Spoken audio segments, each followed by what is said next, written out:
Desde la ciudad de Cartagena de Indias, República de Colombia, te habla tu hermano y amigo Próspero Barros Rolón. Hoy quiero compartirte la urgente necesidad que tenemos de volver nuestros ojos a la palabra de Dios, de leer la palabra de Dios. Estoy sumamente súper sorprendido de ver a alguien que ha tomado la palabra de Dios para decir lo último en estos 44 años que tengo de convertido al Señor. Nunca había escuchado tal herejía, tal degenero, tal corrupción. ¿Hasta dónde puede llegar la personificación del mismo diablo, torciendo las escrituras? Dios mío, no puede ser. Escuché a un tal hombre de Dios decir que el sacerdocio que él desempeñaba era el sacerdocio de Melquisedec. Dios mío, yo nunca había escuchado eso. Que él sí era un verdadero sacerdote del Dios Altísimo, porque él era sacerdote de Melquisedec. Yo nunca lo había escuchado.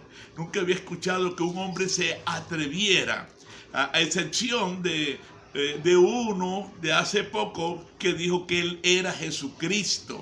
Bueno, por este se estrelló, Dios lo mató, lo cortó, porque ya, pero anda desafiando a los cristianos. Y entonces se retrata con los cristianos y principalmente los cristianos que no tienen fundamento bíblico, que no tienen base, que no han arraigado su fe y se ponen a discutir con este hombre que es un verdadero hijo del mismo diablo, del mismo Satanás. Yo estoy sorprendido cuando hoy escuché semejante barbarie, que el ministerio que él estaba desempeñando era el ministerio de Melquisedec. La palabra de Dios a mí me habla, amado, en Hebreos capítulo 7, Melquisedec es una teofanía, una manifestación de Dios en forma humana, una manifestación de Cristo.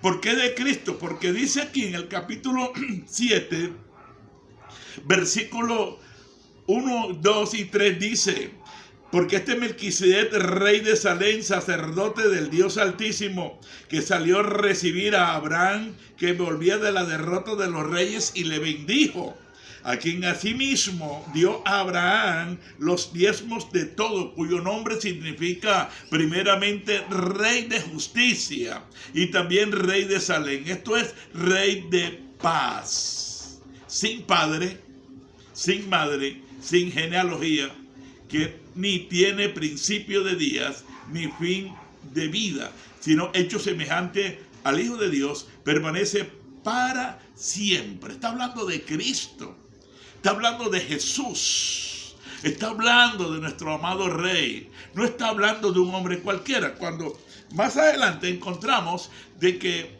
habla de los sacerdotes que ministran diariamente, está hablando del sacerdocio.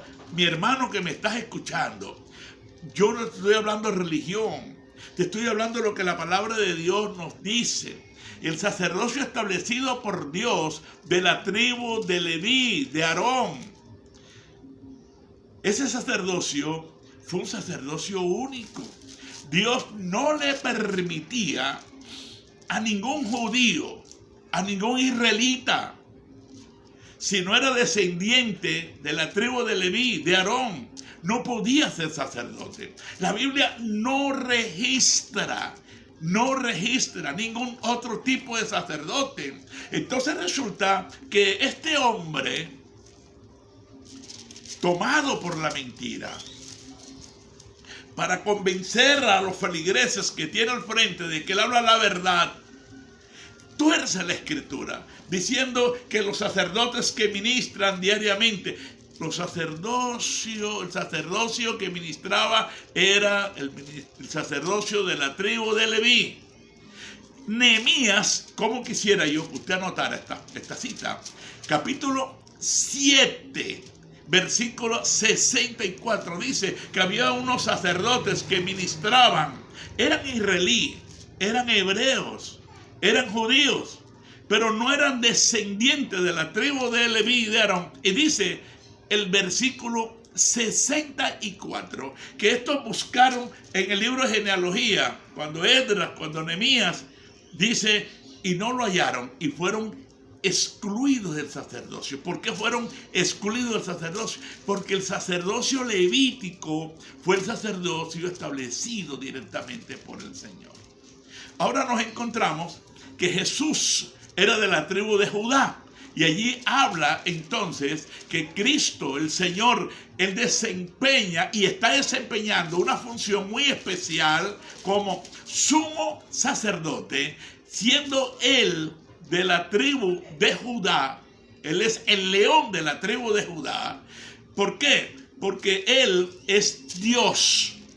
Él es Dios. Jesucristo es Dios. Entiéndalo de una vez para siempre. Y resulta que entonces Él no tiene necesidad de ofrecer los sacrificios como lo hacían antes los sacerdotes de la tribu de Judá. ¿Por qué? Porque nuestro Señor es único. Ahora, quiero hablarte que Primera de Pedro, capítulo 2, versículo 9, dice, más vosotros, es decir, más ustedes, hablando de los nuevos nacidos de nuevo, nacido de nuevo, el hombre renovado, transformado, el redimido por la sangre del Cordero. No está hablando de los evangélicos ni los adventistas, no está hablando de los testigos de Jehová ni los mormones, está hablando de esa iglesia renacida por el Espíritu. Dice, ustedes son linaje escogido, real sacerdocio, nación santa, pueblo adquirido por Dios para que anuncien las virtudes de aquel que los llamó de las tinieblas a su luz admirable. Todo hijo de Dios, analice ese texto, un jovencito que haya nacido de nuevo, ese jovencito es un sacerdote del Señor. Una ancianita, esa ancianita es una sacerdote del Señor. Un joven convertido, santificado, lavado por la sangre de Cristo y con el testimonio de Jesús en su vida, ese es un sacerdote del Señor. De tal manera que no aparece en la Biblia otro tipo de sacerdocio. Quiero comentarte que el sacerdocio general que conocemos, no quiero mencionar nombres, ese sacerdocio fue constituido, fue creado. Ese sacerdocio no fue introducido por el Señor. No, fue Constantino en el año 350 cuando él creó una estructura sacerdotal antibíblica. Porque los sacerdotes del Señor siempre, usted los va a ver, que Zacarías tenía a su esposa y que todos los sacerdotes del Señor, constituidos por Dios, tenían su esposa. Y hasta el día de hoy, el pueblo redimido por la sangre del Cordero, que somos los que estamos desempeñando el sacerdocio de Dios, cada hombre que es un hombre tiene su esposa y cada mujer que es una mujer tiene su esposo. Ahora, ¿qué es un sacerdote? Un sacerdote es alguien que se presenta delante del Señor para pedir, para rogar, para declarar la gracia y la misericordia, para suplicarle al Señor que la gracia de Dios sea derramada sobre un determinado hermano, una determinada hermana, sobre una familia, sobre un pueblo. Pero también le habla a esa persona y le habla al pueblo de las maravillas del Señor. Eso es lo que es un sacerdote. Es alguien que le habla a Dios de los hombres y le habla a los hombres de Dios. Acuérdate, lluvia de bendiciones sobre tu vida. Te habló tu hermano Próspero Barros Rolón 123 en mi correo @gmail.com. Acuérdate entonces que la Biblia registra solamente 3 tipos de sacerdotes. Dios te sigue bendiciendo grandemente. Gracias por transmitir, gracias por enviar este mensaje a un amigo, a un conocido, a un hermano, a alguien en particular, para que sigamos creciendo en el Señor.